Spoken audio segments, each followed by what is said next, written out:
per session po. Kasi kung 156 sessions per year, yung 6,350, halos 1,000,000 po yun sa isang taon. Ang budget po ng PhilHealth sa dialysis is 20 billion. Sa mga katwid, kung ito po ang batayan na halaga, 6,350, 20,000 patients lang po ang kakasa sa 20 billion. Magkano po ba ang isang dialysis machine, Mr. President? Between 600 to 700, 600 to 800 pesos. Kinuwenta ko na lamang po sa 500. Yun po yung nakukuha ko pong feedback sa mga nagpapadialysis. Hindi po dapat 20,000 ang makikinabang. Tinaas na naman po nila. At the very least, Mr. President, 240,000 ang dapat makinabang. Ito na naman po, pag hindi nyo binantayan, this is again a possible source of corruption. Maraming salamat po, Mr. President. Thank you, Senator Marcoleta, for enlightening us through your interpellation. Senator Erwin Tulfo. Yes, Mr. President, marami nagpapasalamat tayo kay Senator Marcoleta. Actually, marami pang dapat talagang ayusin din ng PhilHealth, no? Yung mga binanggit nyo kanina, yung mga upcasing cases, yung mga cataract scam at iba pa, yan ay talagang dapat din nating masiguro na hindi na po mangyayari para mas magamit na maayos yung pong pondo ng PhilHealth. Mr. President, Yes, may please the proceed. Deputy Majority Leader from San Juan yield to some questions? Yes, certainly, Senator Erwin Tulfo. This is a supportive interpellation daw, Mr. President. Una pong katanungan, nais ko lang po maliwanagan, Mr. President. Yung binabanggit po ba ninyo kanina na 74.4 billion supplemental appropriations, ito po ba ay para sa UHC o ito po ba ay para sa PhilHealth? Yes, Your Honor, Mr. President, ito po ay para po sana sa PhilHealth, pero mapupunta rin po sa UHC dahil po ang PhilHealth is the agency that is tasked primarily to implement the UHC law. So ito po ay nasa National Expenditure Program or NEP for 2025. Dapat po ay nandun to, kaya lang ho, nawala po ito, no? Kaya po sana kung ito'y suntok sa buwan man, pero kung ito'y maibabalik, malaking bagay po ito for the implementation of UHC. Malaking maitutulong po ito kung sakasakali maibibigay po natin sa PhilHealth for the implementation of UHC. Ginoong Pangulo, ang ibig po bang sabihin dahil dyan, ano po ang posisyon ngayon ng Department of Finance patungkol po sa inyong bill na an act appropriating the sum of 74 billion as supplemental appropriations for fiscal year 2025? Ano po ang posisyon nila? Ginoong Pangulo.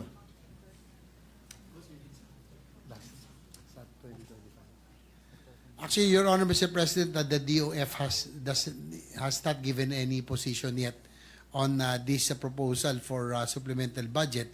But, Your Honor, Mr. President, the pong amount po na 74.4 billion is the amount that was submitted by the DBCC, no, through sa National Expenditure Program. Nanggaling din po ito sa ating pong economic team, itong National Expenditure Program, Your Honor, Mr. President. Mr. President, isa pa hong katanungan. Ito pong 74.4 billion na ito, magiging sapat ka ito para mabayaran kahit na 30% lamang po ng bill ng isang pasyente sa pribadong ospital. Ito po ang problema. Ito po ang laging nilalapit ng mga kababayan nating mahihirap, walang kakayanan na magbayad ng kanilang hospital bill. Ay sasapat po ba ito? Kasi po, paiba-iba ho eh.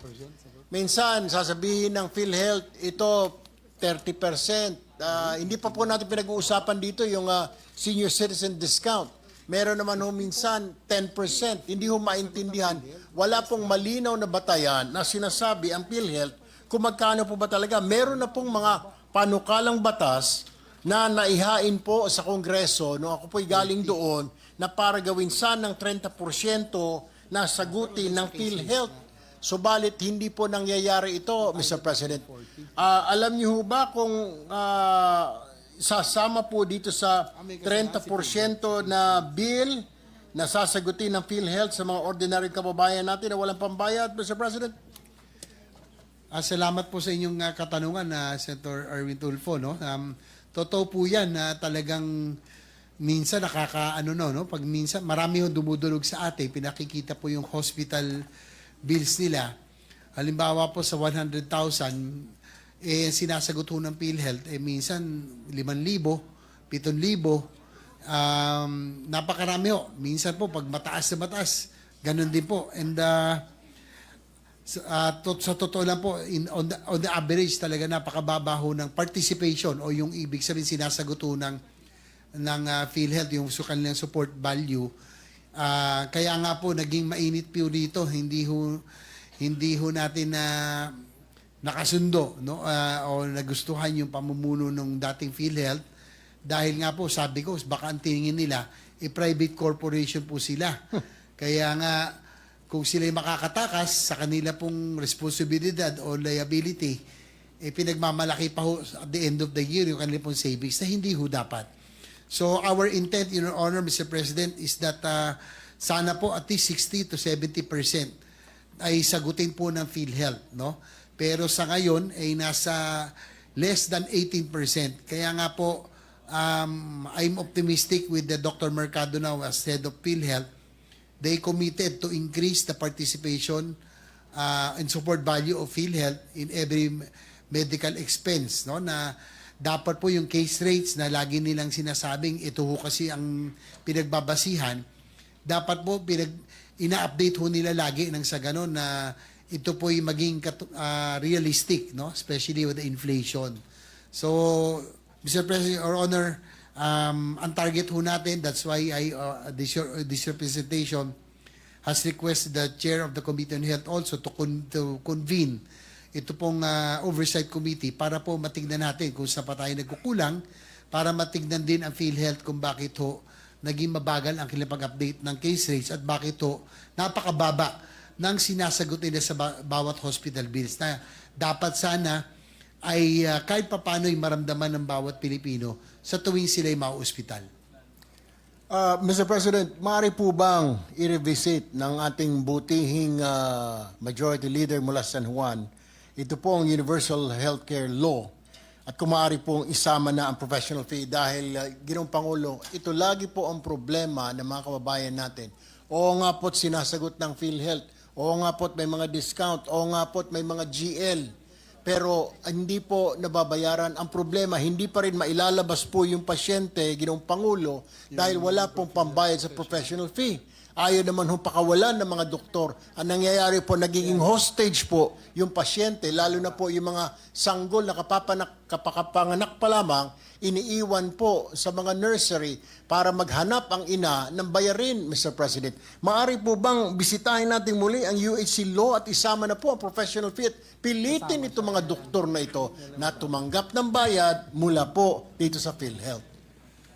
Well, actually, kasama naman po yan talaga sa UHC, kaya lang medyo mababaho talaga ang yung pong rates na nakalagay na nakasabay. Pero sana po maisabay po yan sa pagtaas ng iba pang bagay sa PhilHealth, no? Para po sa implementation ng UHC tulad nung nabanggit ko kanina, Mr. President, yung po sa case rates at sa yung participation at siguro dapat po ang PhilHealth has to update regularly ito pong case rates at iba pa yung mga value para po maging realistic po, no? Dapat maging updated po sila dahil po yung inflation at iba pa minsan po hindi nila naisasabayan. So maraming salamat po Senator Tulfo for pointing this out, and be rest assured that we will bring this up once we have the chance to confront or talk to PhilHealth and DOH regarding these matters. Magkano ba, if I may, Senator Sige po. Tulfo, magkano ba yung standard rate ng professional fees na pwedeng bayaran ng PhilHealth, if you know? Your Honor, Mr. President, it depends on the Specialization. disease. Depende sa Kunwari, disease. mas mahal yung halimbawa kidney transplant or angioplasty, different professional fees yun, di ba? That is correct, So Mr. magkano President. yung maximum na pwedeng ibigay ng PhilHealth? Palagay ko sa Surihano yun, sa surgeon.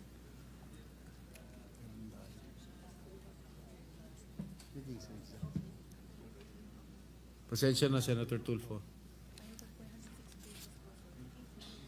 Hindi, pero magkano yung mga maximum?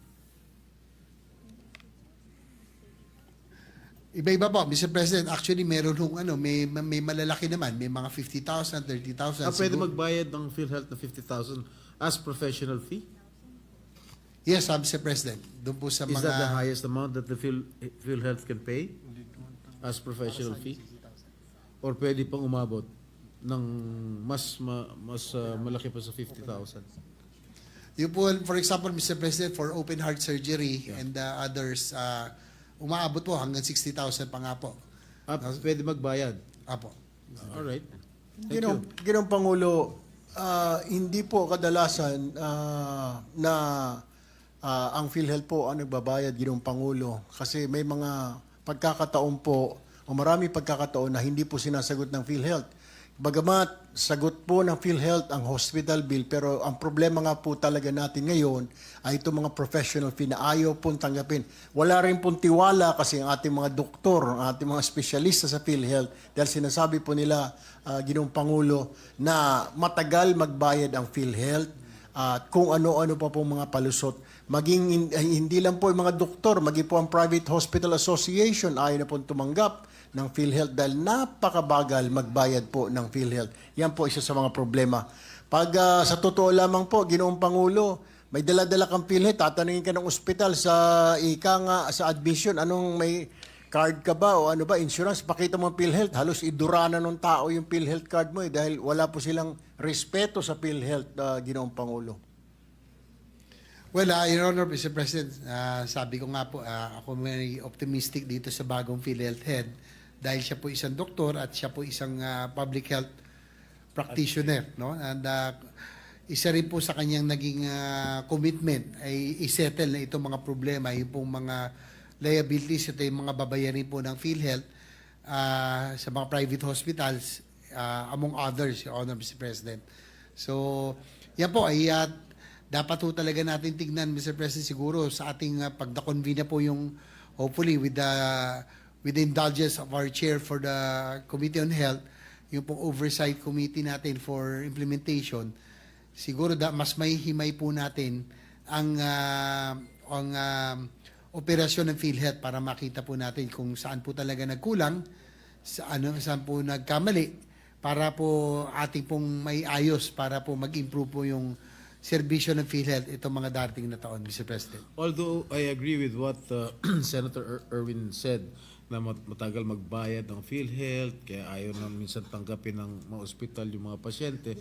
Pero minsan, come to think of it, Senator Erwin, minsan kasi, yung mga doktor, they charge exorbitant fees.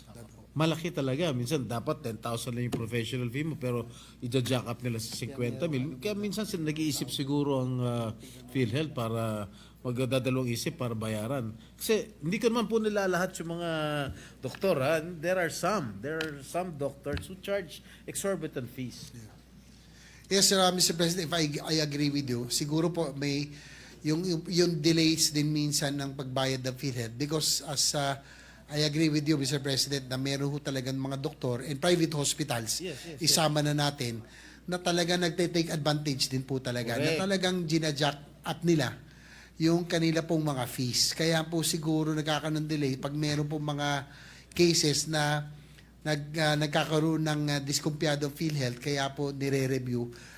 Kaya bago sila mabayaran, natatagalan dahil nga puro sa ganitong mga kaso. And it would take, meron talagang collusion. Siyempre. Hindi lang ho yung PhilHealth, may mga doktor at meron din mga private hospitals na kasabwat din po rito. Na yung mga binanggit ko kanina, Senator Marcoleta, yung pong upcasing ng cases, yung mga cataract scam at iba pa, ay kumbaga may may kinalaman din yung mga private hospitals and doctors. Kaya po siguro isa sa mga naging rason bakit po nagkakaroon po talaga ng delays din ang pagbayad ng PhilHealth. I hope Doon sa Senator mga ganong Tulfo issue. would agree with me. With what I Ay, said. sangayon po ako, Mr. President, at sa ating pong butihing senador from San Juan. Mayroon na po idadagdag sana, Ginoong Pangulo, I don't know kung masasagot po ng ating nagbigay po ng privilege speech, ang ating pong Pangulo, ay napapansin lamang ho namin kasi po napakadami nating ospital. Halos lahat po ng bayan na may ospital. Ang problema, Mr. President, ang problema sa mga ospital na ito, wala pong laman, basyo.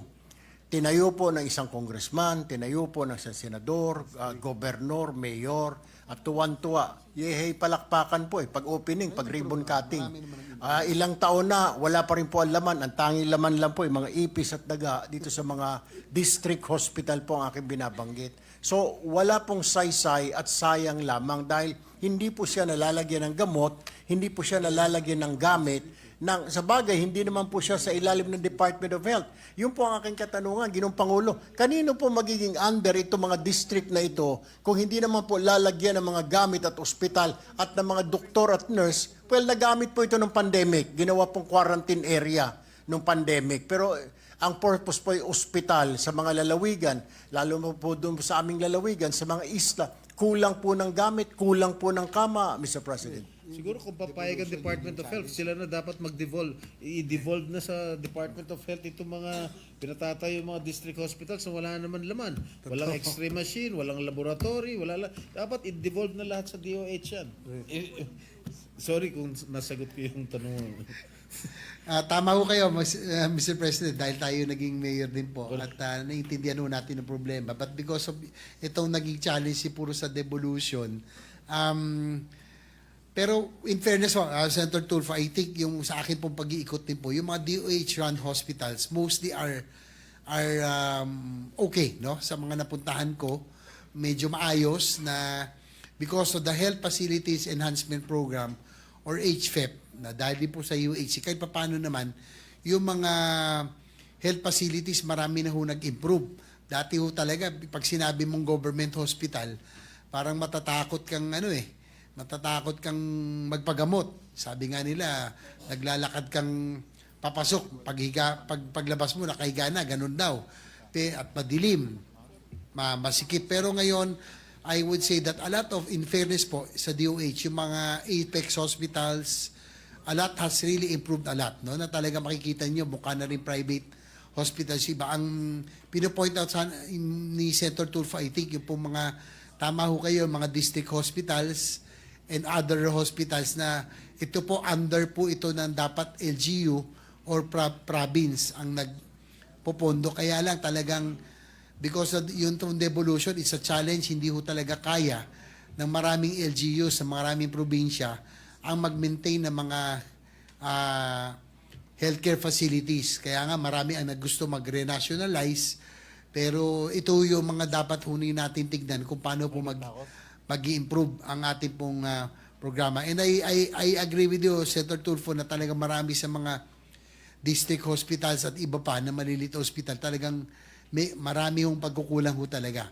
So, pero ito pong mga under the DOH-run hospitals, kahit paano po ay naging mas maayos na ang kanila pong mga facilities through the HFEP. At tinutulungan naman po itong mga district hospitals, basta ho sana ay kakayanin. Pero I think it's still a challenge really on how the district hospitals and other provincial hospitals will continue to improve, Mr. Especially President. those district hospitals in 4th, 5th class municipalities, wala silang kakayahan na magpatakbo ng ospital. Buti yung mga 1st, 2nd, 3rd, baka meron silang kakayahan na mag-operate ng district hospital. But I doubt yung 4th and 5th class municipalities can afford to operate not even a district hospital, not even a health center, pagpalagay natin. Sorry, Senator Tulfo, may proceed. No, tama po kayo, Ginoong Pangulo. Napansin ko lamang po, parang nasasayang tuloy yung pondo na gawa dito ng ospital itong isang bayan, accomplishment po ni Congressman, ni Mayor, gawa na naman doon sa kabila. Hindi nila sila nagsama-sama na magkakadikit na bayan gumawa ng isang ospital para may matakbuhan. Wala pong laman eh. Pero, Ginoong Pangulo, if you would please Senator JV, sir, may I ask you, saan po napunta nga pala? Di po ba meron pong 709 billion na pondo reserve fund ang PhilHealth? Bakit po kailangan pa ng supplemental appropriations budget? Kasi baka na naman makuha na naman po na ehekutibo ito at maibalik po sa Treasury, Ginoong Pangulo. 500.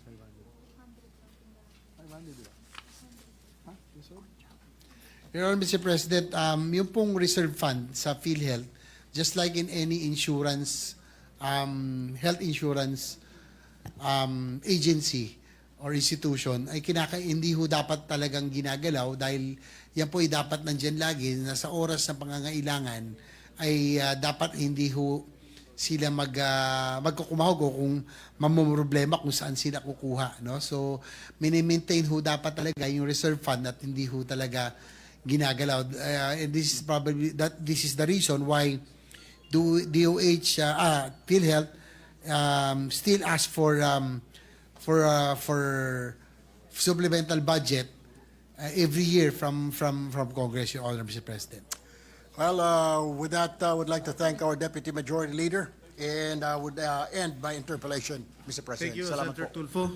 Yes, Minority Leader. President, just to interject, because I was surprised with the answer, yung 700 plus billion 500 na. 280 na lang.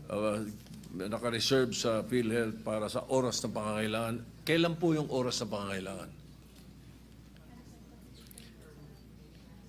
Your Honor, Mr. President, just ito lang yung huli po nilang reserve fund is about 280.57 billion for 2024, Your Honor, Mr. President. Kaya nga, yung tanong kasi ni Senator Tulfo was the malaking reserve, ba't kailangan ng additional supplemental na 74 billion? Ang sagot nga is yung 200 kung 500 or whatever, para daw sa oras ng pangailangan. Kailan po yung oras ng pangangailangan ng PhilHealth?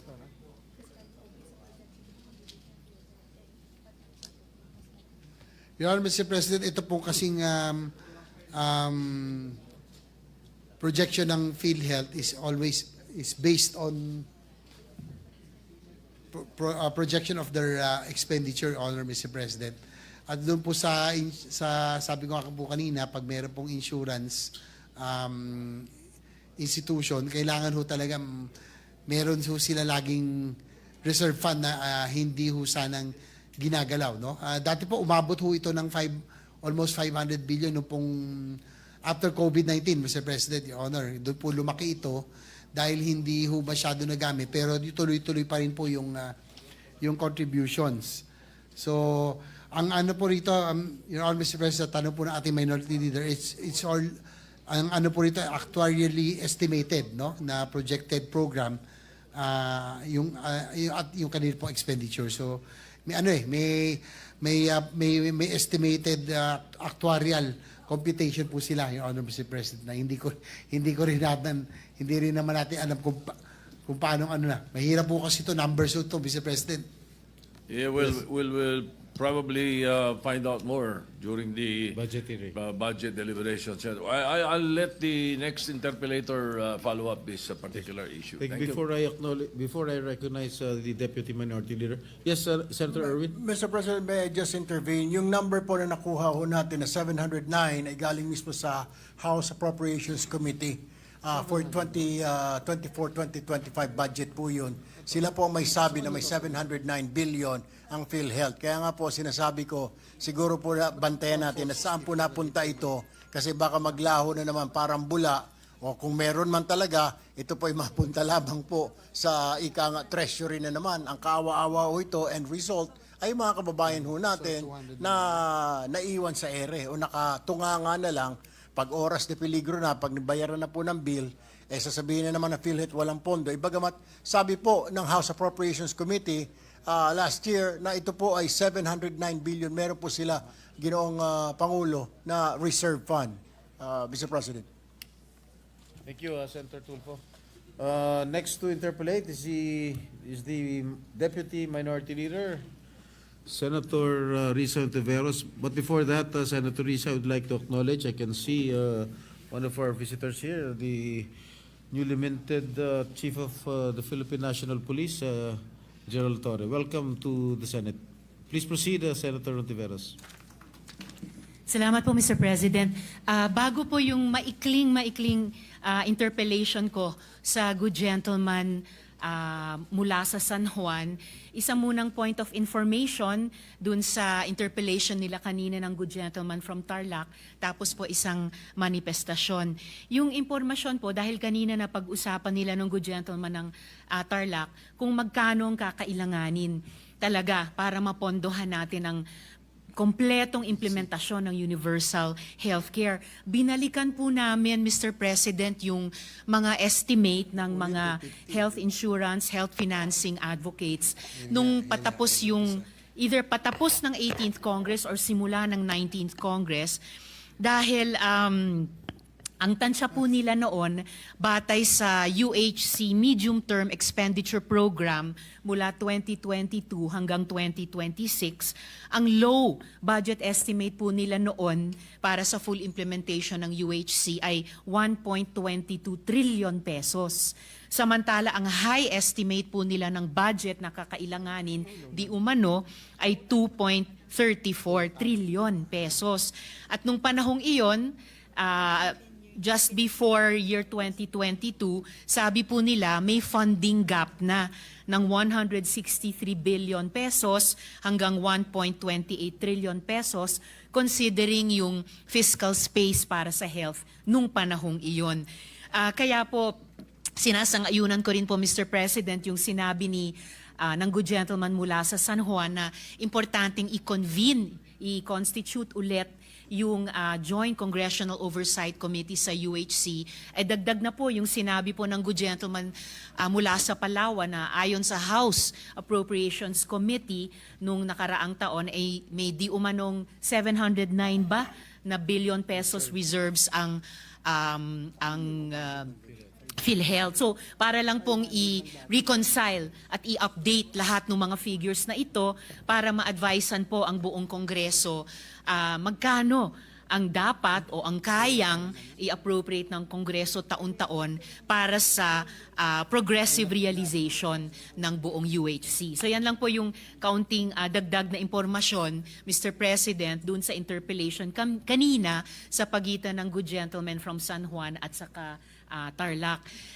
Dun naman po sa manifestasyon ko po, kung mamarapati ng good gentleman mula sa San Juan, bilang isa rin po sa mga author at advocates ng universal healthcare, na-appreciate ko po yung mga issue at saka concern na ni-raise ng good gentleman mula sa San Juan.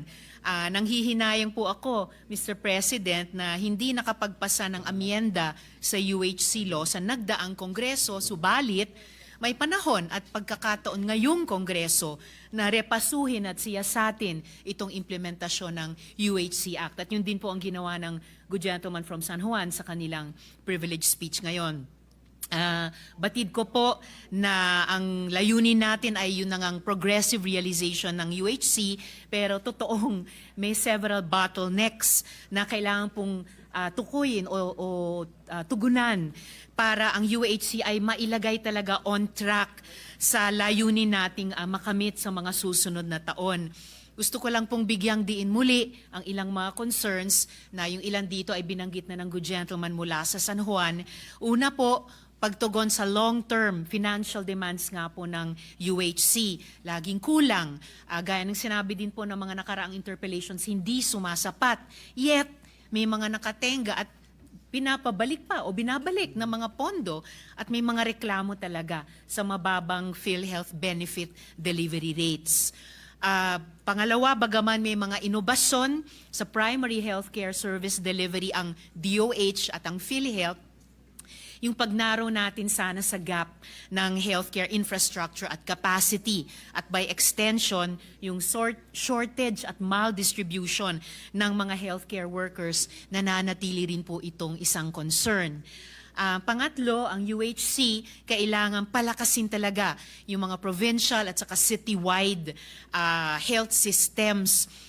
Ngunit nagmumukha pa ngang yung ating UHC integrated sites ay hindi pa nagpo-produce ng proof of concept at yung mga resulta na inaasahan nating para ma-address yung fragmentation ng ating health systems. Kung kaya't yung consistent na service delivery ay napakahirap pa rin at iba-iba talaga, malayo ang pagkakaiba-iba ng mga patients' experiences.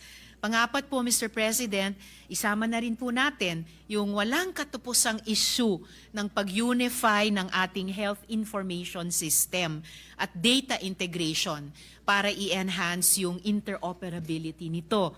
Usapin pa rin hanggang ngayon ang automation ng ating health information system. Panlima, uneven capacity, yung kahandaan at saka kagustuhan ng ating mga local governments na ipatupad yung UHC na may resulta o nagre-resulta sa iba't ibang outcomes. Pang-anim, second to the last, maging nga po ang ating Special Health Fund na dapat magkaroon at nakalagak sa ating mga LGUs ay hindi rin nakaligtas sa political dynamics ng ating mga local leaders. At huli pong abiding concern, Mr. President, ang PhilHealth bilang isang pangunahing tagapagpatupad ng UHC law, parang bigat na bigat sa operational inefficiencies. Hanggang po ngayon, nakabinbin pa ang sa Korte Suprema ang usapin ng pondong ibinalik sa gobyerno. So while we realize the need to ensure funding for PhilHealth, by providing a supplemental budget of amounting to 74 billion pesos, gaya ng binanggit ng good gentleman mula sa San Juan, may agam-agam pa rin sa kakayanan ng PhilHealth i-disburse yung pondo just in time para tugunan yung pangangailangan ng ating healthcare providers. At yan na nga po kaugnay yung maikling isang tanong na interpellation ko sa huli mamaya ng konti, Mr. President. On top of these concerns, nalulungkot po kami at may tanong tungkol sa, at nabanggit na rin po ito ng ilang mga kasama dito sa Senado sa kanilang interpellasyon, nakakalungkot at nakakabahala kung bakit biglang umalis ang ilang mga susing pinuno at career officials natin ng DOH. Katuwang natin noon pa sa pagsusulong ng UHC. Gaya nga, at binanggit din po ito ng good gentleman mula sa San Juan, sina Yusek Maria Rosario Vergere, lalo na't sa panahong napakahalaga na may katuwang tayo sa matatag at may karanasang pamumuno sa ating sektor ng kalusugan. Of course, Mr. President, moving forward, habang patuloy po tayong nagtatrabaho para sa realization ng universal healthcare, maaring manawagan tayo sa posibilidad ng iba't ibang mga Congressional Oversight Committee sa UHC at sa PhilHealth na mag-convene na bilang nagkakaisa upang tugunan yung mga concerns na ito na ni-raise at maghain din ng mga rekomendasyon para palakasin at lalong isulong ang UHC. At huli, Mr. President, kung may EDCOM, yung Education Commission, kung may konsiderasyon na magkaroon ng LabCom o Labor Commission, maaari rin sigurong ikonsidera ang pagkakaroon ng isang Congressional Committee o Commission on Health tungo sa makabuluhan at napapanahong health systems reform.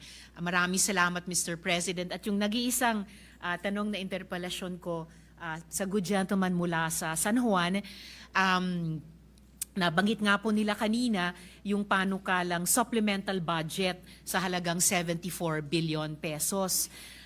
Inauthorize po ako ng minority leader namin na itanong po ito sa good gentleman mula sa San Juan dahil bagamat suportada po namin iyan mula sa minority, ano naman po ang reassurance na kapag na ipasa po natin yung supplemental budget na may halagang 74 billion pesos, masisiguro naman po na hindi nananatiling napakatagal, kundi mapapabilis at in fact dapat mapapasok sa turnaround time ng PhilHealth sa pag-reimburse po sa ating mga hospitals.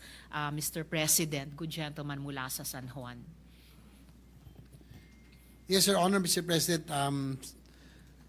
malaking bagay ho sana kung talagang ito'y subok lamang po, no? Pero ito talaga yung, as I mentioned earlier, this was the amount that was proposed budget for PhilHealth na nawala, no? Naging controversial po ito. Ito po yung kasama sa National Expenditure Program. And also, Your Honor, Mr. President, alam naman po natin dahil magkasama na ho tayo, yung amount, those were yung pong katanungan din natin, yung mga funds that are earmarked for PhilHealth, tulad po nung nanggaling sa mga syntaxes, yung pong galing sa PCSO, sa PAGCOR, bagamat ito po nawala nung 2025, saan po dapat dinala? Pero dapat po ito maibalik pa rin ho dahil nasa batas po ito na talagang earmark po ito and it should be used entirely for PhilHealth's use para po sa benepisyo ng mga miyembro nito.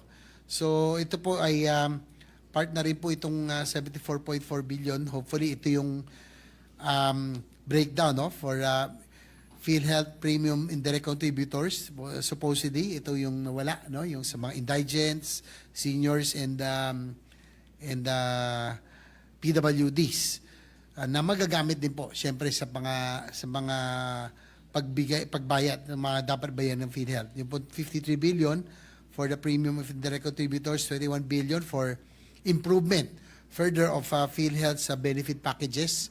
As we all know, yung po lalo na yung mga Z benefit packages, medyo kahit paano to medyo maganda. Halimbawa, kidney transplant, 600,000, yung pong open heart surgery about 500,000 and so on. So may mga pinadagdag pa ho tayo na mga iba pang mga diseases and other mga bagay na pwede pa isama, no, pati yung dental may isama na rin po. And so yun po, yung 53 billion, 31 billion, that's yung 128 million health insurance and others. So we're hoping that with this, kahit papano naman ay yung pong binanggit ng Pangulo na zero balance billing and others, kahit papano maging katotohanan, no? It will be a challenge, no doubt, no? Pero kung talaga pupunduhan po naman natin, ay sa tingin ko naman ay malaking bagay. And I would say that kahit papaano kung ito po ay diretso natin maibibigay, ay mararamdaman kaagad ito na ating mga kababayan. Bago ako tumugon, Mr. President, the good gentleman from Cavite would like to Yes, interject. with the permission of the Deputy Minority Leader. Yes, Mr. President. Senator Lacson is recognized. Thank you, Mr. President. With the permission of the gentleman from San Juan and the distinguished lady from Iloilo, what you're trying to, my question first, Mr. President, is at what point during the budget deliberations of the 2025 budget was the 74 billion realigned to other items from the PhilHealth funds? By CAM, House version, or Senate version? Your Honor, Mr. President, sa House version po, nandun po, pero mas nabawasan sa atin ng konti, bahagya. Pero So, doon po sa BICAM talagang nawala mas na. malaki. How much was realigned in the House version? And how much was realigned under the Senate version? And how much was realigned in the BICAM?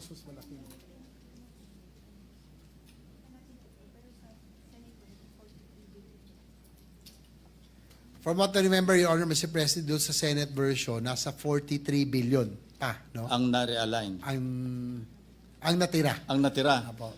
Out of the 74 billion. Yes, Your Honor, Mr. President. Tapos nung BICAM, doon nga lang po na nawala na talaga. Okay. So, yung GAA is a general law. Correct. That is correct. And syntax law is a special law. That is correct. And any lawyer will tell you, or any member of Congress will tell you that a general law cannot amend a special law. That is correct, Your Honor, Mr. In President. other words, what the Senate did and what the House did was illegal. Your Honor, Mr. President, that's already nasa subject na ho yun siguro Alam sa ko po, Supreme Court. tinatanong ko lang. Alam ko nasa Supreme Court.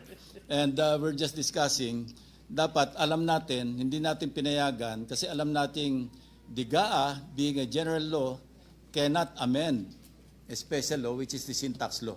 That is correct, Your Honor, Mr. Kasi President. naka-earmark yan under the sin tax law. Tama po. Yung So bakit nakalusot po sa Senate? yung sin tax law at yung sa PCSO, sa PAGCOR, lahat po yun ay naka-earmark dapat talaga. Yun nga ang tanong ko po. Paano nakalusot ito sa House? May mga abogado ron. Sa Senate, may mga abogado. Paano po nakalusot na effectively inamend ng GAA yung special law?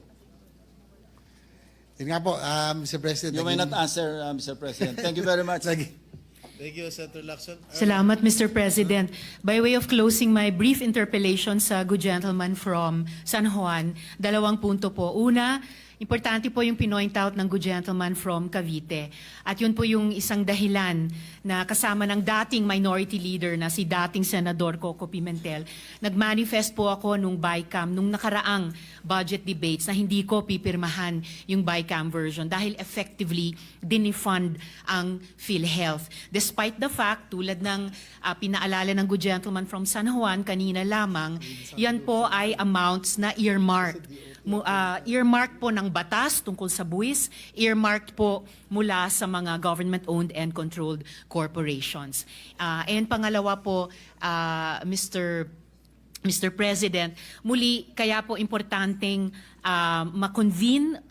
constitute at makonvene muli yung Joint Congressional Oversight Committee sa Universal Healthcare Law para iwasto, no, yung mga mali noon, punuin yung mga gaps para hindi po paurong kundi pasulong yung implementasyon natin ng UHC. Yung nabanggit po ng good gentleman from Cavite and San Juan, yan nga po yung kaso na nasa Korte Suprema pa. At sana po kung maagang magkaroon ng ruling dyan at hari nawa alang-alang sa DOH at PhilHealth, mas maaga nang maibalik ng executive yung pondong iyan sa PhilHealth para hindi na kailanganin pa ng Kongreso mag-appropriate parang muli ng 74 billion pesos na iyan na talaga namang by laws ay earmark para sa PhilHealth. Maraming salamat sa good gentleman mula sa San Juan. Salamat po, Mr. President. Thank you, Senator Ontiveros. Next to interpolate, Senator Christopher Bongo.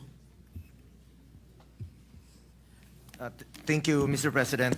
Just a short manifestation, and I would also like to associate myself with the privileged speech of Senator J.B. Ejercito.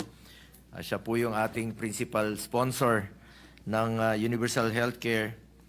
Yes, we will convene the Oversight Committee on the UHC this year with our local counterparts sa lower house sa Congress. The passage of the Universal Healthcare Act in 2019 marked a significant milestone in our journey towards achieving a more equitable and comprehensive healthcare system. We laud Senator J.B. Ejercito for championing this measure as principal sponsor in the 17th Congress. With this law, every Filipino is entitled to access essential healthcare services regardless of their socio-economic status. Lahat po ng Pilipino ay miyembro po ng PhilHealth. But we are still very far from the full implementation of the UHC. However, as the good senator knows, the implementation of this law is not without challenges. We are all well aware that the COVID-19 pandemic has highlighted the gaps in our healthcare system, exposing the vulnerabilities and limitations of our healthcare infrastructure, shortage of healthcare workers, and difficulty in accessing healthcare.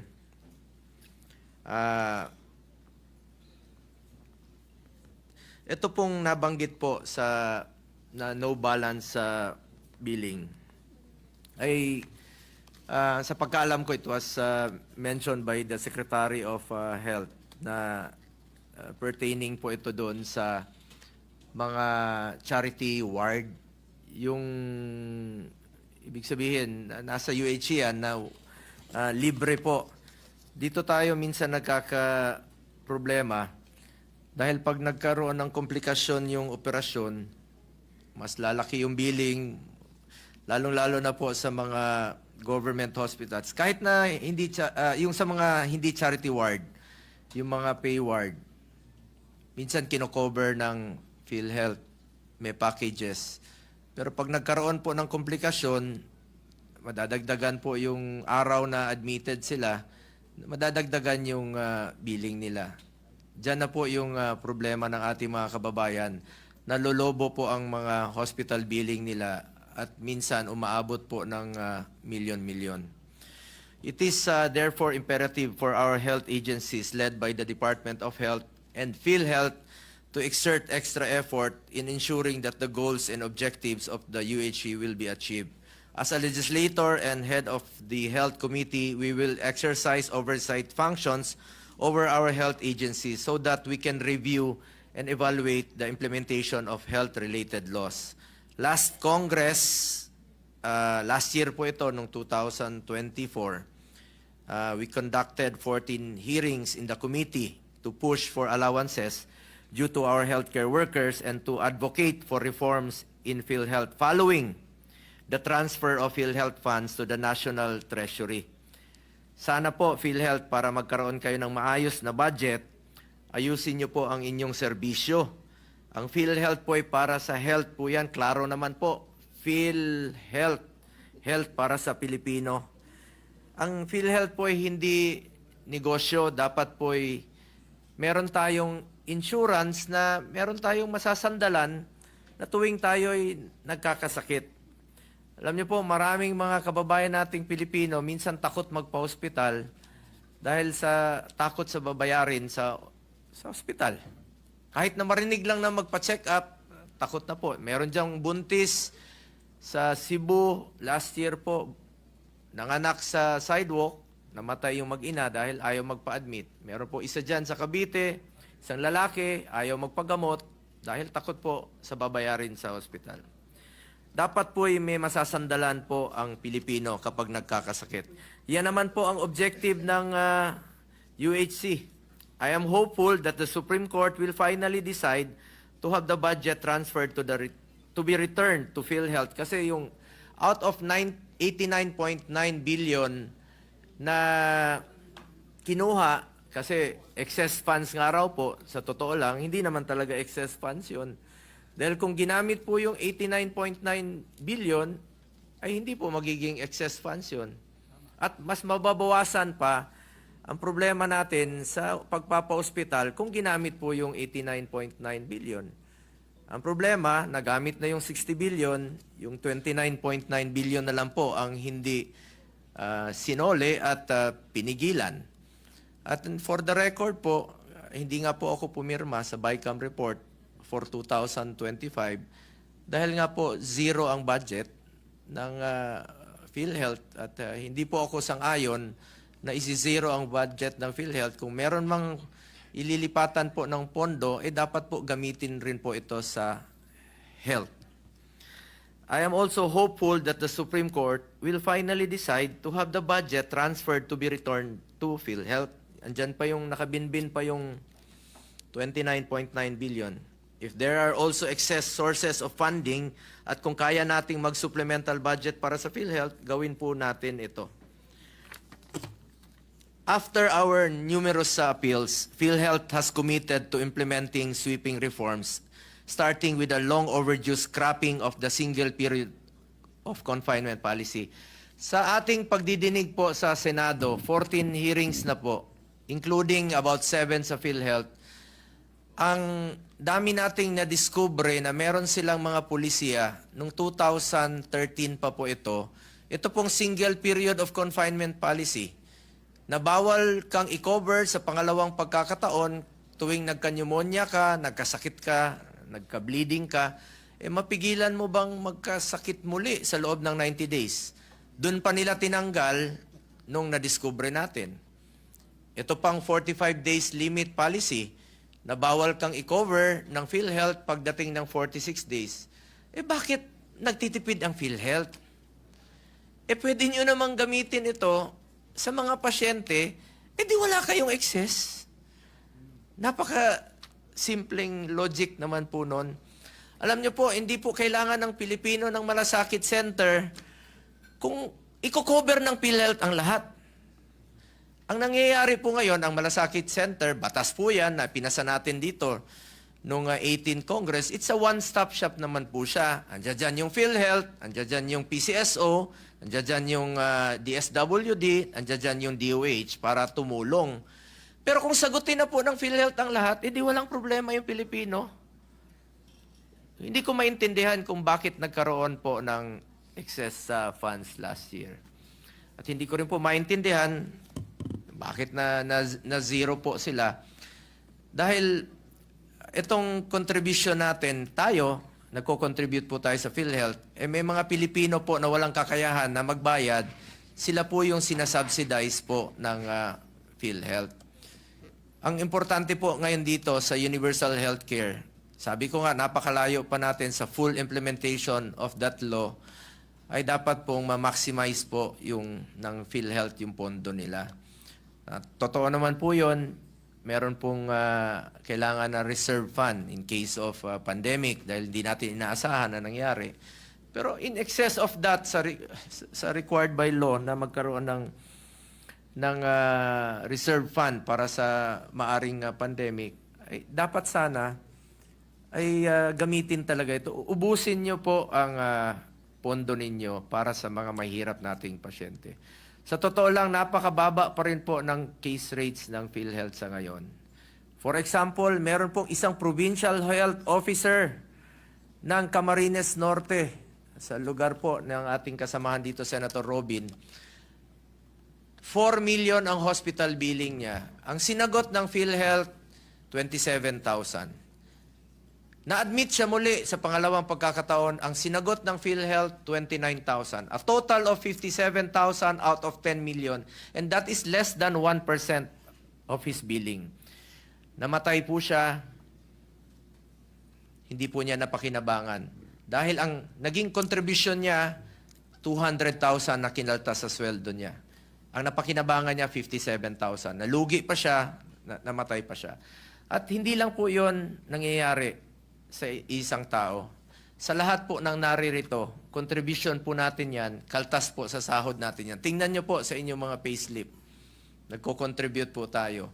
Ngunit tuwing tayo ay nagkakasakit, kukunti lang po ang ating na-avail.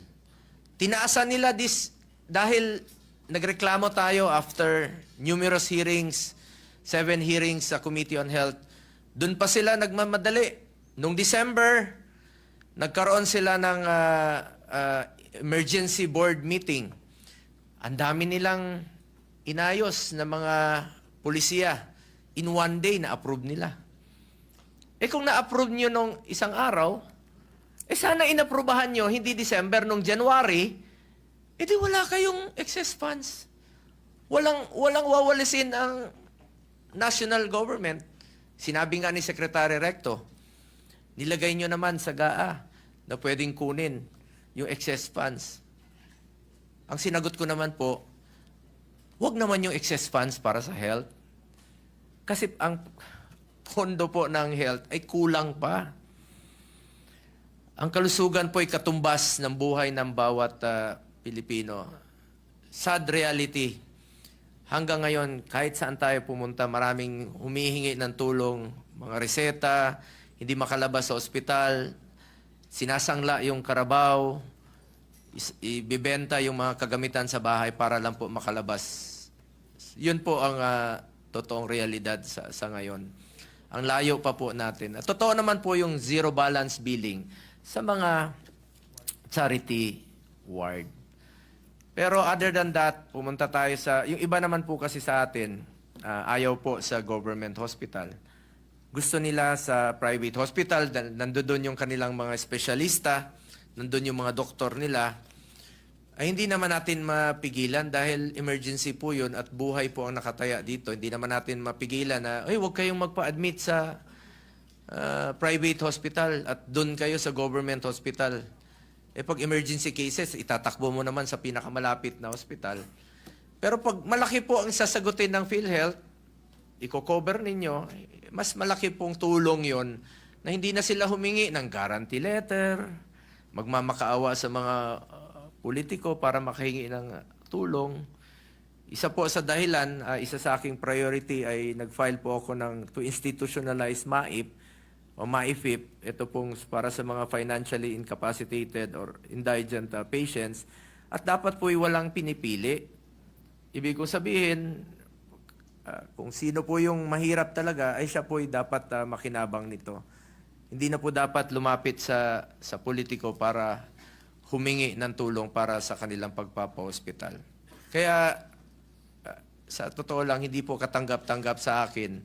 Maybe legally, nakalusot po yung kinuha na excess funds, but morally, it is unacceptable po sa akin dahil totoo naman talagang napakadami pa nating kakulangan sa ating full implementation of Universal Healthcare Law. At patuloy ko pong sinusubaybayan yan. At in fact, totoo po yun, natanong po kanina, Senator Bam Aquino, na sa August 20 po, tuloy-tuloy po ang ating hearing sa PhilHealth, kung ano na bang reformang ginawa nila tungkol dyan. Kasi sabi nila, tinaasan nga nila ng 50% yung case rates. So what is 50%? Halimbawa na lang po yung provincial health officer. What is 50% of 57,000 out of the 10 million billing? That is only 28,500. So 85,500 pa rin ang isasagutin. That is less than 1% pa rin po. Napakababa. Ngayon, nagpanik ang PhilHealth. Marami na silang mga tinataasan na mga packages. Pag naatake ka sa puso, meron ng 500,000. So antayin mo pa bang atakihin ka sa puso bago mo ma-avail yung 500,000? Bakit hindi nyo tingnan na mabuti? Sabi naman nila during the hearing, there are 9,000 cases that needs to be reviewed. Eh kung na-aprobahan nyo nga sa isang araw, sana ginawa nyo nung unang buwan pa lang po ng 2004, wala kayong excess. Sisingit ko na lang po, speaking of our health workers, nag-umpisa po itong hearing dahil sa mga hinaing po ng mga health workers na meron tayong ipinasa rito na batas noong 18th Congress pa po during the pandemic. Ito pong health emergency allowances. At marami pong nanawagan. Salamat po sa DBM at DOH last year, na-release na po yung 27 billion. Finally. But, nainganyo po yung iba. Yung mga nawala ng pag-asa, yung iba namatay na po, nagkasakit na, hindi na nila na-kubra o na-collect yung kanilang hiya, ay nagkaroon sila ng pag-asa. So nag-appeal sila, nag-submit sila. Kung services rendered naman po ito, if it is validated, talagang pinagpawisan ng mga health workers natin, ay dapat po ibigay ito sa kanila, itong appeals na 6.7 billion. Dahil pinaghirapan, pinagpawisan po ito ng ating mga healthcare workers. Sila po ang hero ng pandemya. Wala tayo ngayon dito kundi po dahil sa kanila. Ano ba naman yung maliit na halaga na ibigay po ng gobyerno sa kanila? Whether saan ilagay ito? Ilagay nyo sa 2020, lagay natin sa 2026 budget, o kahit na sabi nga na nila na inilagay, pwede raw nilang kunin sa iba pang mga programa, sa ano ba yan? Sa GIP program. Sana gawan nyo po ng paraan sa program appropriations. Mas mabuti pang unahin yung bayaran through the program appropriations itong hiya ng mga health workers. Dahil talagang pinaghirapan po ito. Pinagpawisan po ito ng mga health workers natin. At ngayon, marami na pong reforma ang ginagawa ng PhilHealth at konektado po ito sa UHC. Konektado po sa UHC ang PhilHealth dahil the bulk of the appropriation ng government ay napupunta po dito sa PhilHealth. At yung mga pinangako nila ngayon na check-up sa ngipin, check-up sa mata, ay inuumpisahan na nila ngayon. Sabi ko nga sa kanila noon, sa amin sa probinsya, sinulid ang ginagamit pagtanggal ng ngipin. Sabi ko, ba't kailangan sinulid pang gamitin? Eh kung pwede nyo naman pong ilibre ito. Meron naman pong mga super health centers, mga health facilities na pwedeng lapitan nila. nabanggit po kanina, Senator JB, yung e-consulta program, tutuwa po tayo na tinaasa na po from 500 to 1,700. Yung coverage, whether tawagin natin itong e-consulta, ay tawagin natin itong yakap, o bukas, o ano pa man, ang importante po ay mapakinabangan po ito ng Pilipino. At in fact, nag-file rin po ako ng Senate Bill 170 to mandate PhilHealth to issue a PhilHealth ID para alam po ng ating mga kababayan na miyembro sila ng PhilHealth. Dahil yung iba, hindi nga po alam sa amin sa bundok, sa bukid, hindi nila alam na miyembro sila ng PhilHealth eh. Sa ngayon po, ang nagparehistro sa e-consulta program ng PhilHealth is only 27.8 million out of 115 million Filipinos. Ibig sabihin ito, less than 1/4 pa rin po ng Pilipino ang nakakaalam na miyembro sila ng PhilHealth. Hindi nila alam na miyembro sila at dapat may ID o whether i-tie up ito sa national ID. Ngayon, nag-i-issue na sila ng ID. Sabi ko nga, kahit na simpleng papel lang, ipalaminate nyo lang, ibigay nyo po ito sa ating mga pasyente na meron silang ipapakita para hindi sila takot magpa-hospital. Tututukan ko po ang PhilHealth para sa Pilipino. PhilHealth has now begun increasing case rates across the board, though maliit, and strengthened packages for the country's top mortality diseases, including heart ailments, diabetes, and respiratory conditions. Pinalawak na rin nila ang benefits na masama ang dental services, optometric services sa mata, and general assistive devices tulad ng wheelchairs po at iba pa. Last Congress, Mr. President, we passed a bill to reduce premium contribution rates from the current 5% to 3.25, which was sponsored by Senator J.B. Ejercito. Unfortunately, hindi po ito natuloy at umaasa tayo na sana suportahan ito ng Executive Department this Congress. Malaking bawas po ito sa ating mga contributors, tayo sa mga members, kung mabawasan po yung premium contribution. Dahil kahit na 1.75% ang mababawas, malaking bagay rin po yun. Dahil masakit sa atin na malaman na bakit may excess funds ang PhilHealth? Tapos tayo nagko-contribute pa rin. Nag-i-increase yung contribution. Dapat babaan kung sobra naman po ang pondo ng PhilHealth. Kung sobra-sobra ang pondo ng PhilHealth, malaking ginhawa ito sa ating mga manggagawa na mabawasan ang kanilang contribution.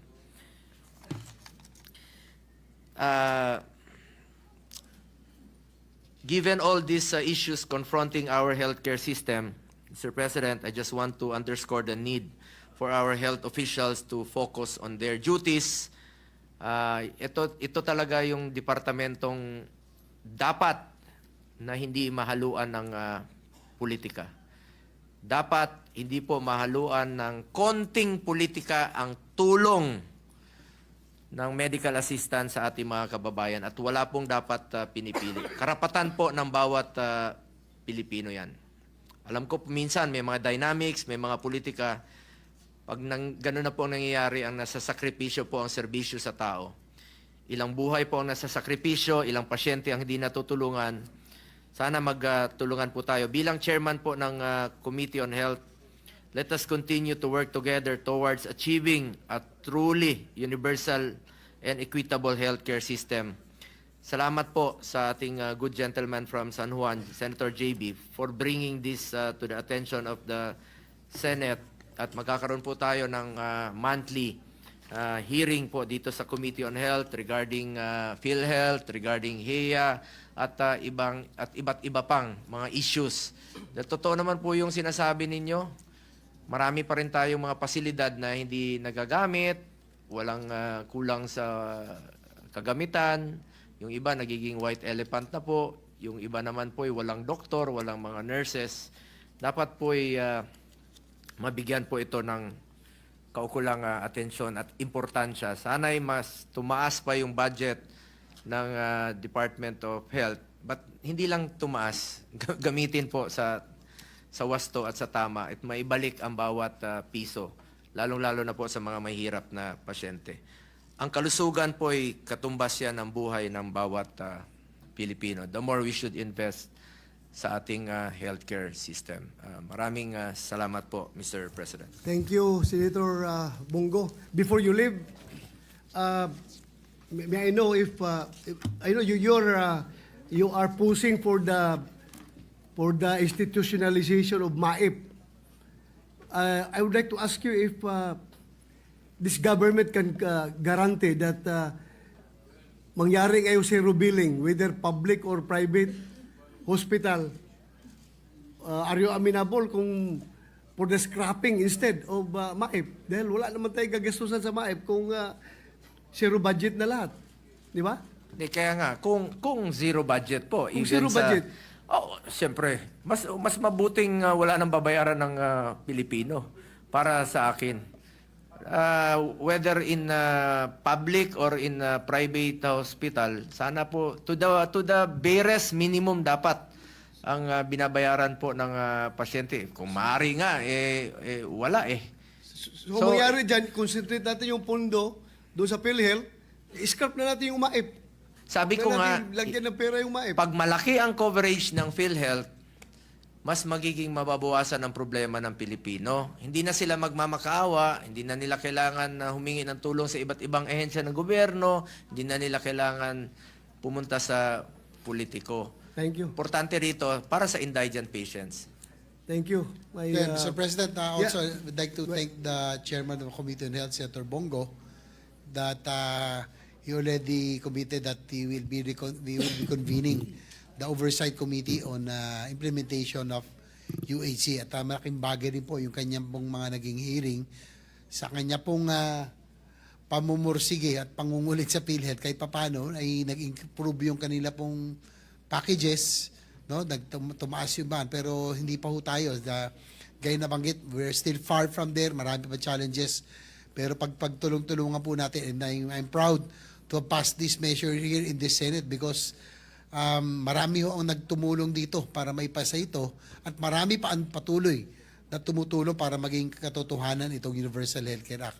Naipasa ito nung panahon na kaya si Senate President Tito Soto, si Majority Floor Leader Mig Sumiri, sila po ang talaga tumulong para maipasa ito together with our Deputy Minority Leader as my co-author and sponsor, Senator Pia Cayetano. No? Sila po yung mga naging co-author po natin. At ngayon, hanggang ngayon, patuloy na maraming sumusuporta with Senator Bongo and the rest.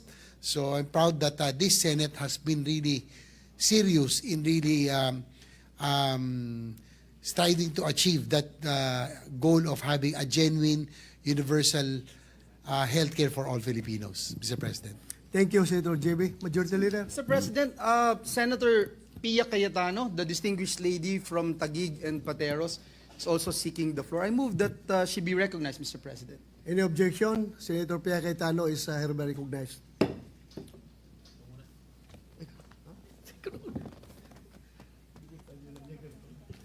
Thank you, Mr. President. With the indulgence of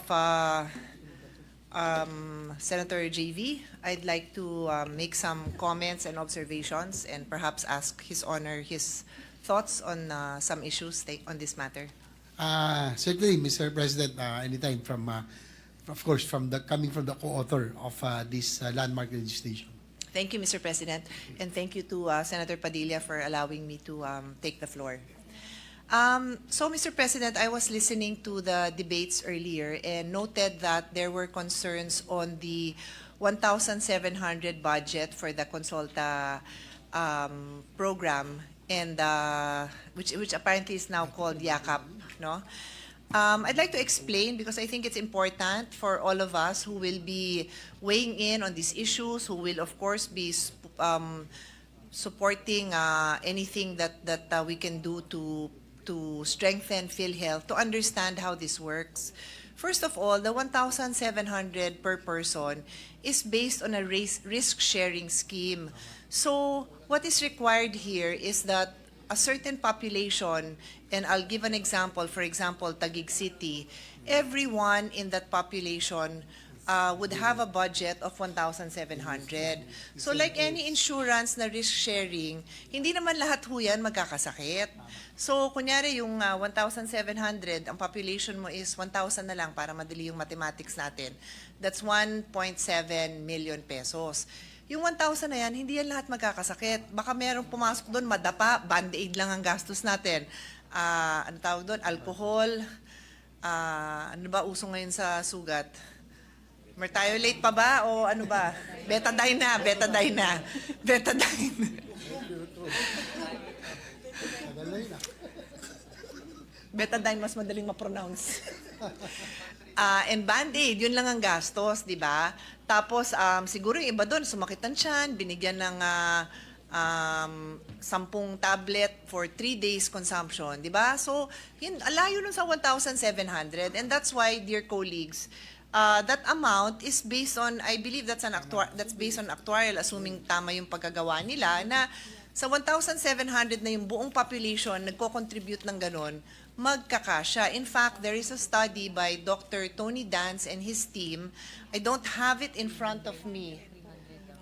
But the amount is actually 300 pesos only. Sa Samal Island. Sa Samal Island. Bumisita tayo. Mag-swimming tayo, papunta doon, galing sa Davao City. So, may tulay na. Hindi na kailangan mag-swimming. For the record, I tried to swim that. Kaya lang, I did not wake up early enough. So, nadala ako ng waves ng, ano ba to? Yung anod. Nag-bike na lang ako. Anyway, sorry for the... So, in Samal Island, the budget was 300 pesos per person and it worked. It worked. So, that is what we need to understand when we have this discussion. It is a risk-sharing basis. I won't go into any details, but that is the reason where this figure comes out. Kasi nga, pag inisip mo, 1.7, paano nagkasya yun? Eh, kasi pinupool yun. So, most likely, yung nagkasakit ng malalim, baka yung ang gastos niya doon is 1.7 times 100 people, yung ginastos niya. The rest of the 100, wala silang ginastos. They didn't even have to go to the doctor's office. Similar to how an HMO works. Maliit lang ho ginagastos natin. O, tanong ko sa mga senador, sino nagpatingin sa HMO?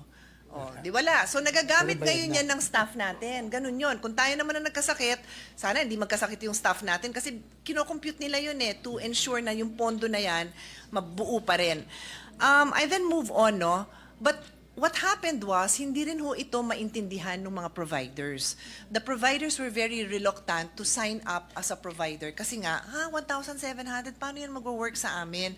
So, ang ginawa ng DOH to entice them, they removed certain medicines that are high cost and created another fund that will cover this. So for example, for cancer screening, there is a different package altogether para nga ganahan itong mga service providers na mag-sign up. Kasi natatakot sila dahil paano kung ang pumunta dito, diagnosis namin, initial, parang kailangan ng cancer screening. Ang mahal ng cancer screening. So we had to create, DOH had to create another package. Anyway, I won't go into details, but ganun na nangyari. And in fact, there is now another fund, which is 20,000 pesos per person for medicines na labas pa doon. Maybe later on, when people understand this system more, we can innovate, but for now I think it's a good start. So yun lang, Mr. President. Does a good senator agree with kasi mas alam naman niya to, sa dami naman na nag-interpellate sa kanya, I just wanted to share that information, and if he agrees with me, then I can just move on to my next point. Dalawa lang naman yung points ko. Yes, thank you, Mr. President. Tama po yun, no? Thank you for sharing with us yung pong scheme na yung pong risk sharing, no? Tama nga po yun. For example, siguro just to give you an example, Mr. President, hindi ko lang na-elaborate kanina. Tama po yun. Kung 20,000 halimbawa, ang population in a specific area, tayo 1,700, 34 million po yung magiging total. Pero kung halimbawa po, 5,000 lang ang nagpa-check up, times 1,000, 8.5 million lang po yun. So, talagang yun po yung margin, nandun po yun, no? na spread out. Hindi lang po natin na-elaborate, pero that's how it works sa mga HMO rin. Yes. We'd like to thank Senator Pia Cayetano for bringing this up. Thank you, thank you. I know naman we are on the same page with the former chairman of the Committee on Health. And then along this line, Mr. President, I also want to share that when I became a senator in 2004, I handled the Committee on Health, but I did not handle the budget of the Committee of Health. So ako yung nag-i-interpellate dun sa humahawak ng budget ng health, no? And ang tanong ko at that time was, how come practically non-existent ang budget natin for preventive health? So, this is 2004, 21 years ago. Ganun na ko na katagal inaawitan ang DOH to have more funding for preventive health. Kasi lahat ng pinag-uusapan natin, can you imagine, dear colleagues, kung nababawasan ba ng kahit kalahati ng kailangan pumunta sa ospital? Dahil katulad ni Senator JV, nagbabike. Sino pa ba pwede ko? Example, Senator Sherwin na tumatakbo, Senator Joel na nagbabasketball, kaya lang gumastos para doon sa tuhod niya. Yun lang. But basically, if you engage in preventive health care, which is exercise, proper nutrition, avoiding yung mga vices, alcohol, cigarette, vapes, then you will not have to go to the hospital as much. Diba? Tama naman ho ako. Does His Honor agree with me? Yes, that is correct, Your Honor, Mr. President. That's one of the salient features of UHC is really to strengthen yung preventive Yes. healthcare. Kasi nga po, pag napunta na tayo sa curative, mas mapapamahal pa, more expensive for the families and more expensive for the government as well. And the chances of getting better is also slimmer, di ba? Imagine if habang bata ka pa lang, lahat na to, na-avoid mo tong mga sakit na to, na-detect ka ng maaga, hindi na because of your healthy living, hindi na tuloy yung what you would otherwise be exposed to. It really goes a long way. And that's why, congratulations to His Honor, kasi when we passed this law, nandun na yung sa konsulta, na talagang by law, we are required to provide for it. So I just wanted to emphasize that is the objective now of having this outpatient support system. Na wag ka na sana munang maging, I don't even want to call it an outpatient, I want to call it before you become a patient. Because we want people to embrace these healthy lifestyles. In fact, there's an HMO in the US. Maybe it's common. I don't know. I just know of one HMO, Kaiser Permanente. I only know of it because my friend works there. And kinikwento nila sa akin na pag nag-join ka ng gym, pag nag-join ka ng mga activities that are considered good for your health, di ko alam kung yung premium mo yung binabawasan or something, pero may reward ka eh. Something like that. So sabi ko, because in the model of Kaiser Permanente is they own the hospital. So if they don't take care of you before you get sick, sila din ang gagastos pag nagkasakit ka. Kaya incentive nila din sa kanilang sarili na bumaba yung gastos nila is bago pa ka palang magkasakit, habang bata ka pa lang, they want you to be healthy. So natuwa ako sa model na yon. Sana may creative thinkers tayo, no, na makapag-isip ng gano'n. How do you incentivize? But I think that's the nature of the Konsulta Now Yakap package kasi kung incentivize si Mayor, kung si Mayor ang gagastos nitong Yakap or a portion of it, so ang laki ng gastos niya for people to stay healthy, then mas konti din ang ilalabas niya para ma-hospital, di ba? And I know there are a lot of proactive cities like this. Siyempre, iyayabang ko yung Taguig City na not just medication for diabetes, pero meron na silang jogging club, walking club, and then they share tips on healthy eating para nga makaiwas dun sa puntos na lahat na ng anong tawag doon? Yung sakit na connected sa diabetes naglabasan na. So, yun talaga yung comorbidities, yung pala yung tawag doon. I'll just jump to my next point, Mr. President. I believe our colleague, Senator Lacson, mentioned the failure of government to turn over the earmark syntax, and I agree with that 100%. I was an author of the law that required the earmarking. Fina-follow up ko yun. I even remember when our now Senate President was chairman of the Committee on Finance many years ago, decades ago. I don't know kung 2009, 2011 yon. Nag-compute pa ako, pinakita ko sa kanya na this is what is owing to DOH kasi by law, itong earmark na to should be delivered. So at present, Mr. President, ang earmark for 2023 na syntax should be 83.9 billion. Ang pumasok sa GAA is 79.06 billion. For 2024, it's 79.01 billion. Ang pumasok sa GAA as budget of PhilHealth no is 40.28 billion, and for 2025 69.81 billion for syntax collection. Ang pumasok sa GAA is 0. So kulang lahat to. So there is a pending case right now in the Supreme Court, I think filed by doctors. I'm letting our colleagues know that I am going to file as an intervenor to be part of this case because this is my law. I consider this personal to me, na kaya natin in-earmark yun dahil nga yung mga bisyo na nakakasama sa tao, sana man lang may nakukuha doon pangbayad sa gamot nila. Tapos hindi natin nakukuha. So I am just reviewing my pleadings. If the good senator would like to join me or any of our colleagues, do let me know. I'm just an intervener kasi meron na hong nag-file ng kaso nito. Yun lang naman po for the information of our colleagues and the good senator from San Juan. Thank you very much. Yes, I'd like to thank, Mr. President, I'd like to thank Senator Pia Cayetano. And be rest assured that we will be together in this fight, that we have to make sure that those funds that are really intended for the universal health care should be given and be used for healthcare purposes, no? Lalo na po yung mga pinaglaban nyo nasa sa syntax, for us yung PCSO and PAGCOR, which are all earmarked, should be given. Dapat po talaga magamit po rito. Yes, banggitin ko nga po yun na nabanggit nyo na PAGCOR and PCSO, hindi rin nire-remit yung na-earmark na funds dito. So, it is a violation of the law, Mr. President. Thank you so much. Thank you, Senator Pia. Majority Leader. Yes, Mr. President, last but not the least is the distinguished gentleman from Camarines Norte and Nueva Ecija, no other than Senator Robin Hood Padilla. I move that he be recognized, Mr. President. Senator Robin Hood Padilla is recognized. Ginoong Pangulo at sa ating pinunong mayorya. Gusto ko lamang po magbigay ng suporta sa talumpati ng kasamang JB Ejercito kaugnay ng papapatupad ng Universal Healthcare Law, isang batas na dapat tunay na maramdaman ng bawat Pilipino, mayaman man o mahirap.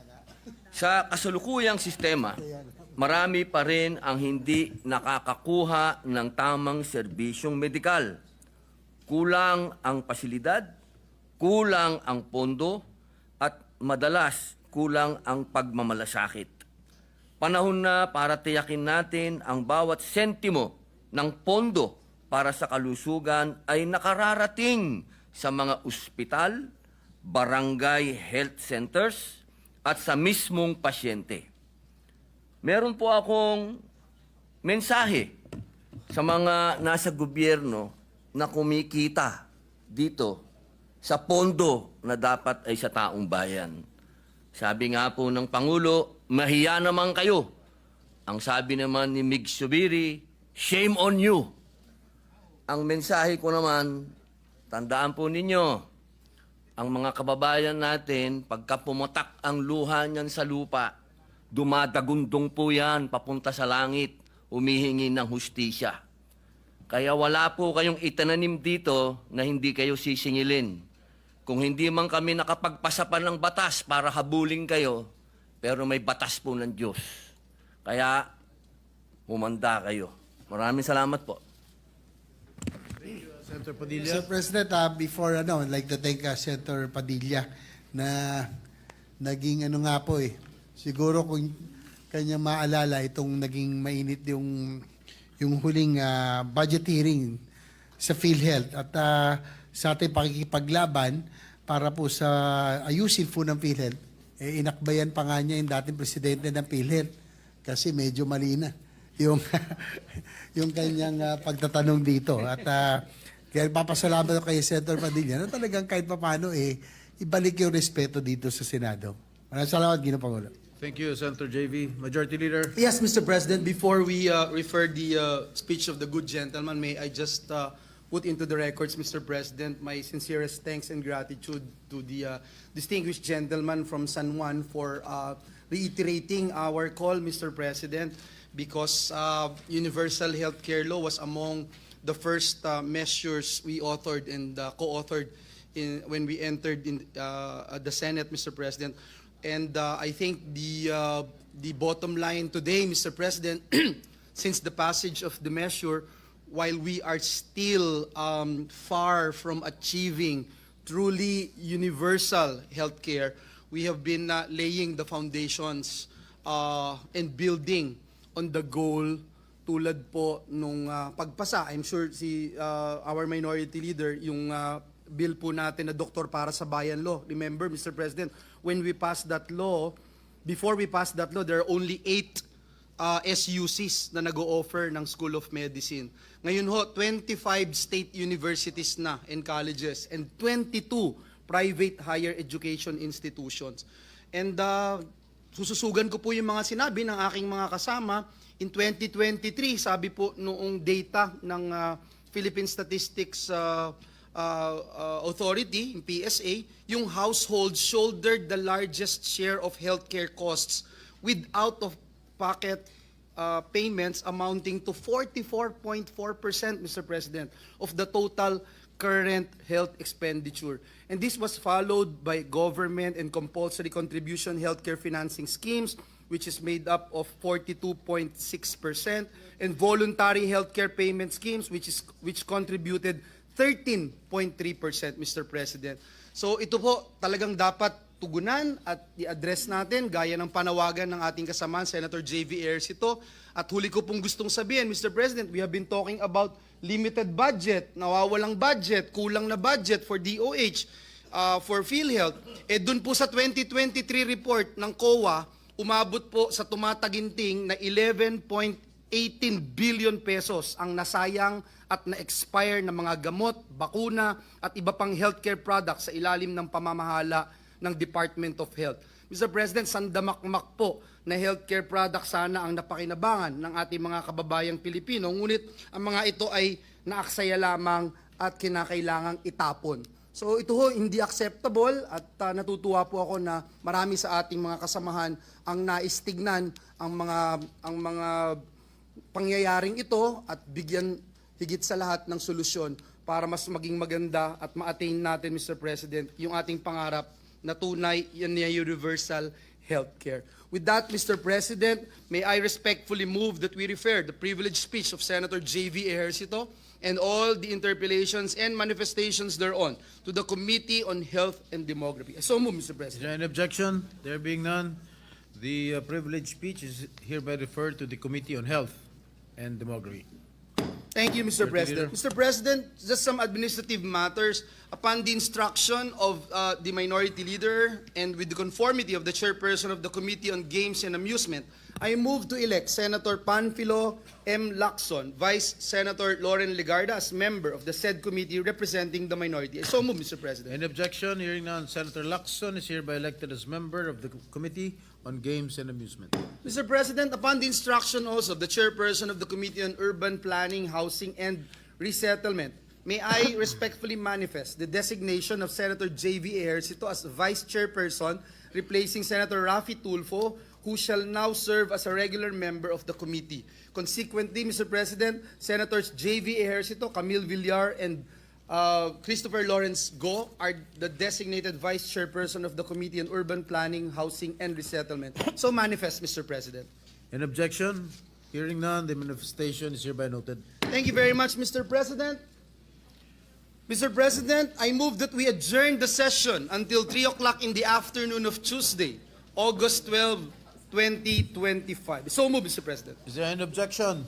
There being none, the session is adjourned until 3 o'clock in the afternoon of Tuesday, August 12, 2025. Thank you, Mr. President.